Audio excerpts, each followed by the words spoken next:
And none of these holes line up because the gussets that are on a Ford frame make the overall width of the frame a little bit wider than a Dodge, and they just make the same brackets for either vehicle, Dodge and Ford. They just put different holes in it in different spots, but the brackets are still the exact same size and the same width. So there's a large discrepancy on where the holes are.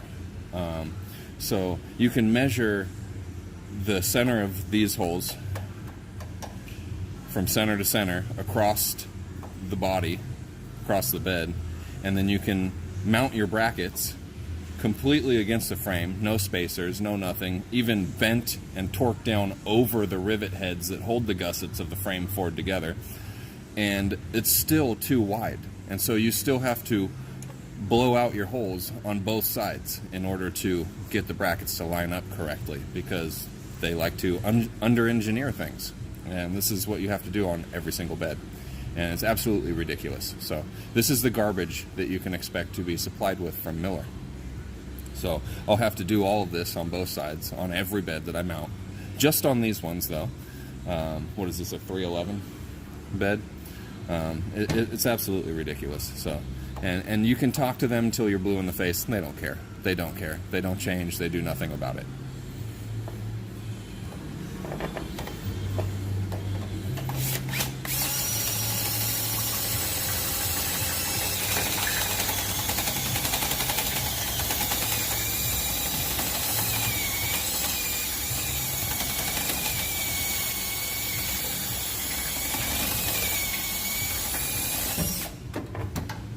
I'll just keep stepping my drill bit up as I go. Make sure that I can get my 1/2-inch bolts in there when it's all said and done.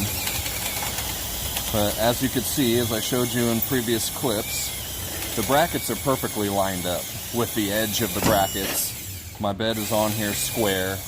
The tailboard is already bolted down and tight, and the bed's pushed all the way forward. So the front to back measurement I've gotten correct.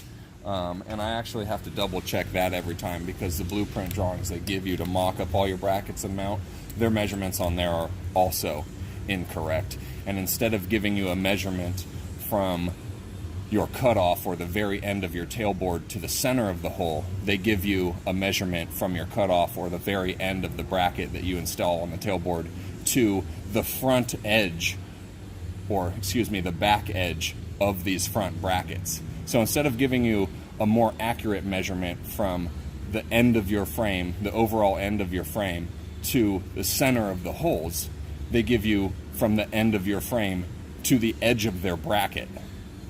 So, I mean, if somebody makes the bracket with the holes slightly off, then you're not going to know until you go to mount the bed and set it down and realize that, oh, because I didn't measure to the center of the hole where the bolt is actually going to line up and go, the measurement is to the edge of the bracket. So there's many errors that can occur within measuring things like that. So their engineers need to rethink some of their designs.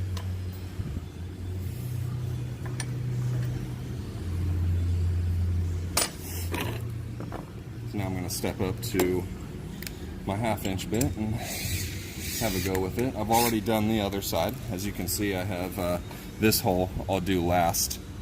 I have my little pry bar in here to just help hold it as the bed as far this way as I can. I've actually put a pry bar in here and pried the bed this way, even though my tailboard is already cinched down, bolted down, holes drilled and everything. And I have bolts already in the other side. And I've already drilled out all the holes on the other side to get my bolts in exactly like I've done here. And they barely go in. They're actually, because the two brackets, the bracket that's welded here, part of the subframe or part of the bed, it has the holes going this way.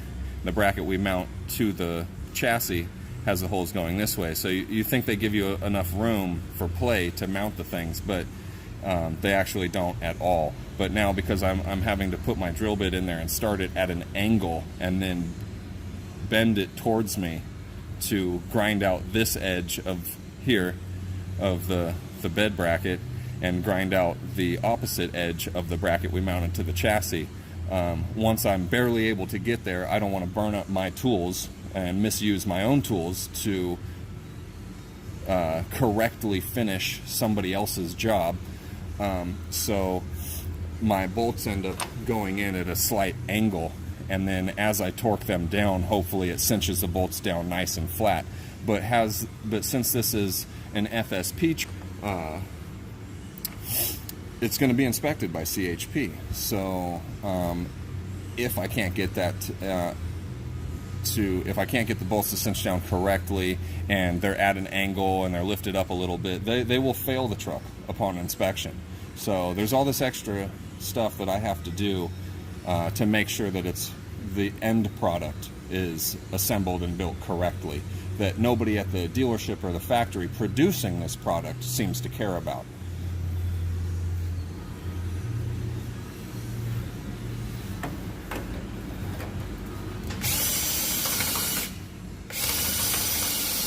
So, I know Miller has their own YouTube channel.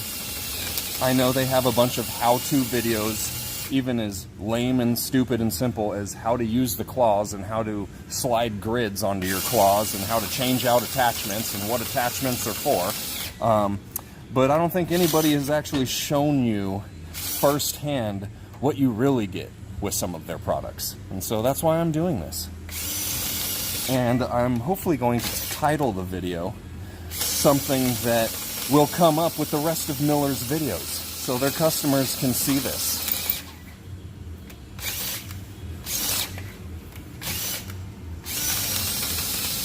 Maybe somebody from Miller will see this, and maybe it'll finally get addressed, because I don't know how many times I've brought this up to multiple reps of theirs, and nothing ever seems to change or get addressed.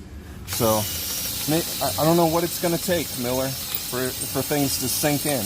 Maybe that's ultimately really where we're at, though, is you really just don't care. You got your money, you sold the product, you've washed your hands of it now.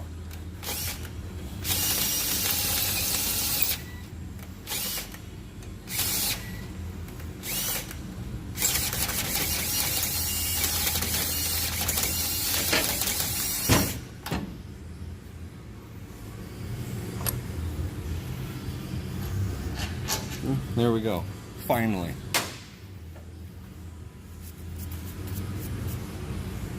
Read it and weep, Miller. Take notes.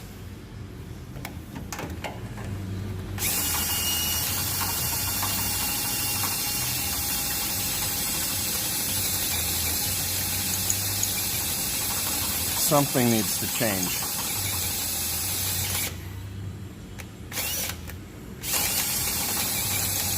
But this is what every installer that purchases your product or this product can expect.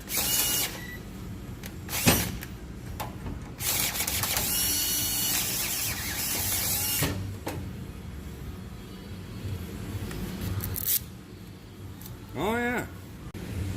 Okay, so we got most of the bolts in. I pulled my little pry bar out of that last hole, so I just wanted to show you what we're left with.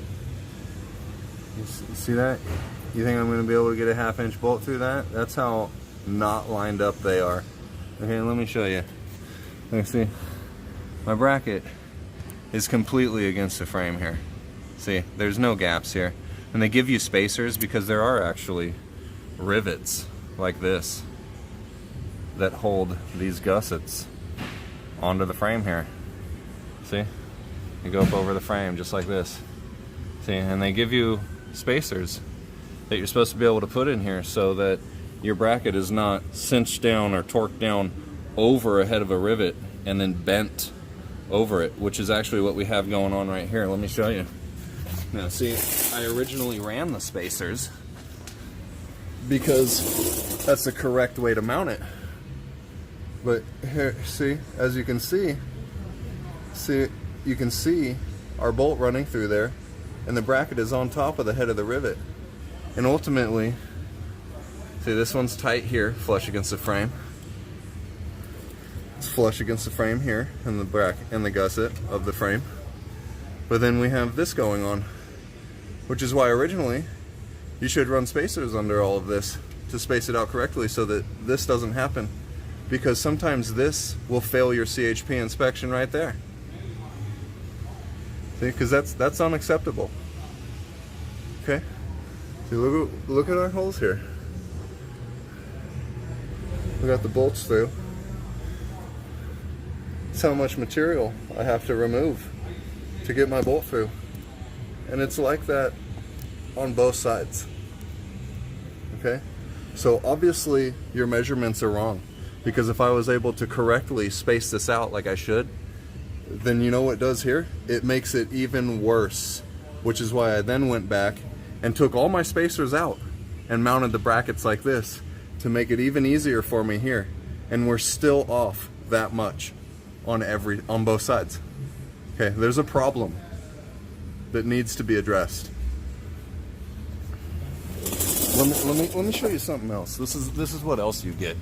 Is I've had plenty of welding and fabrication jobs, and when these trucks are all said and done, they're about anywhere from $90,000 to a little over $100,000 for this truck. So you have everybody getting custom paint jobs on them, vehicle graphic wraps, all kinds of things. And this is what the painters have to deal with. Is look at some of this finish work here, guys. Let me see if I can get it to focus right here. Look at this corner, okay? And then you right here too. Look at this edge right here. Look at this edge. Okay. Somebody needs to learn how to use an angle grinder. Okay. Look down here. Look at this. Look how sloppy that is. Okay. How much do these beds cost? Look at this edge here. Look at this. Okay. This is going to be painted when it's all said and done. And are we supposed to put Bondo and body filler on all this? Look at these edges. Okay. Look. You can even see the weld right there. Okay. I mean, it's just garbage. Okay. Look at this finish work. Okay. I've had so many fabrication jobs where you wouldn't even get hired if that was the type of finish quality you produced, let alone shortly lose the job after that. And this is acceptable with them. And then there's also, listen to this door. Hear that? Because the striker is not lined up correctly, and the door's hanging up. I mean, half the time these little bushings in here are put in backwards, upside down, the wrong way. They constantly put different hardware on here. Sometimes there's not a lock washer, sometimes there is, sometimes there's a nylock on it. Sometimes these aren't even in here and they've fallen out by the time we've even got it delivered to us. And then the latches and the strikers are never lined up correctly. See, you can see it's just hanging up the whole time. I have to adjust every single one all the time. They just slap this shit together. And look at this edge here too. And really? I mean, come on, guys. Look at the inside edge, the finish work on this, and then they just fill what they can't do with an angle grinder. Look at that. Look at that. They fill the rest with silicone and then primer it all. Okay? And look, these latches are like a two-stage latch, okay? They click once and then click again. And they're constantly out of adjustment when they come in, and I have to mess with all of this. It's a joke.